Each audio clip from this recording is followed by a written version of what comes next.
সুখবর বাংলাদেশ ফুটবল দলের জন্যে। ফিফা থেকে বাংলাদেশ জাতীয় দলের হয়ে খেলার জন্য অনুমতি পেলেন মিডফিল্ডার সামিদ সোম, যার কারণে বাংলাদেশের হয়ে খেলতে আর কোনো বাধা নেই তার। 10 জুন এএফসি এশিয়া কাপের বাছাই পর্বের ম্যাচে সিঙ্গাপুরের বিপক্ষেই ঘরের মাটিতে বাংলাদেশের জার্সি গায়ে অভিষেক হতে যাচ্ছে সামিদ সোমের। গত 11 এপ্রিল সামিদ সোম জানিয়েছিলেন যে তিনি বাংলাদেশের হয়ে খেলতে চান।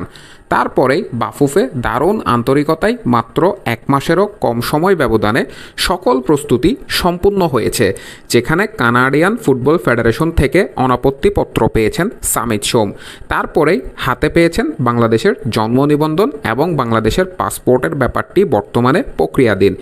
গতকাল ফিফা থেকে বাংলাদেশ জাতীয় দলের হয়ে খেলার জন্য অনুমতি পেলেন কানাডার জাতীয় দলের হয়ে আন্তর্জাতিক 2টি ম্যাচ খেলা এই মিডফিল্ডার, যার কারণে 10 জুন দেশের জার্সি গায়ে অভিষেক হতে যাচ্ছে হামজা চৌধুরীর পর আরও এক দারুণ প্রবাসী মিডফিল্ডারের।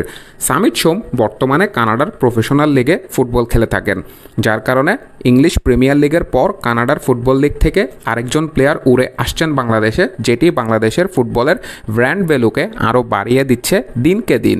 হামজা চৌধুরীকে দেখেই মূলত বাংলাদেশের হয়ে খেলার সিদ্ধান্ত নিয়েছিলেন সামিদ সোম। সেটি তিনি জানিয়েছেন যে হামজা চৌধুরীর মতো ফুটবলার যদি বাংলাদেশের হয়ে খেলার সিদ্ধান্ত নিতে পারেন তবে তিনিও বাংলাদেশ জাতীয় দলের হয়ে খেলবেন। সিঙ্গাপুরের বিপক্ষে হামজা চৌধুরী এবং সামিদ সোম মিডফিল্ডে এই ডুও কেমন পারফর্ম করে সেটি এখন দেখার বিষয়, যেখানে বাংলাদেশ জাতীয় দলে আছে স্ট্রাইকার সংকট। ভারতের বিপক্ষে গোলশূন্য ম্যাচে দেখা গিয়েছে হামজা চৌধুরীর বাড়ানো বলগুলো থেকে ফিনিশিং করতে পারছিলেন না বাংলাদেশের কোনো স্ট্রাইকার, যার কারণে একজন ভালো স্ট্রাইকার প্রয়োজন বাংলাদেশের। সেটির জন্য বাফুফের নজর আছে লালিগায় খেলা স্ট্রাইকার জিদান মিয়ার দিকে, যে বর্তমানে রায়ো ভায়েকানোর 3য় বিভাগের লিগে খেলে থাকেন। হয়তো অদূর ভবিষ্যতে জিদান মিয়াকেও নিয়ে আসতে পারেন বাংলাদেশ ফুটবল ফেডারেশন, যেখানে প্রথম বর্তমান অধিনায়ক জামাল ভুঁইয়া 2015 সালে প্রবাসী ফুটবলার হিসেবে এসে বাংলাদেশে সে দুয়ারটি খুলেছিলেন।